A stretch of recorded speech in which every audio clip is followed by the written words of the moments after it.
18 June বৃহস্পতিবার জাঁকজমকপূর্ণ অনুষ্ঠানের মাধ্যমে নতুন শাখার আনুষ্ঠানিকতা যাত্রা শুরু হয়।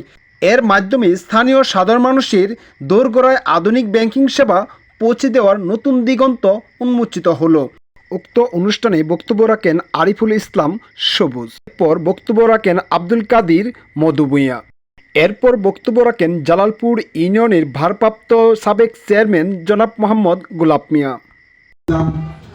Business development officer Midland Bank PLC Zahurul ইসলামকে সংক্ষিপ্ত কথা বলার জন্য সবিনয় অনুরোধ জ্ঞাপন করছি। এ পর্যায়ে আজকের অনুষ্ঠানের সম্মানিত উদ্বোধক জনাব মোহাম্মদ আব্দুল মালেক, শাখা ব্যবস্থাপক কটিয়াদী শাখা মিডল্যান্ড ব্যাংক পিএলসি, ওনাকে ওনার আজকের এই মিডল্যান্ড ব্যাংকের শাখা উদ্বোধন করার জন্য সবিনয় অনুরোধ জ্ঞাপন করছি। এরপর ফিতা কেটে উদ্বোধন করেন মিডল্যান্ড ব্যাংক পিএলসি কটিয়াদী শাখার ব্যবস্থাপক মোহাম্মদ আব্দুল মালেক।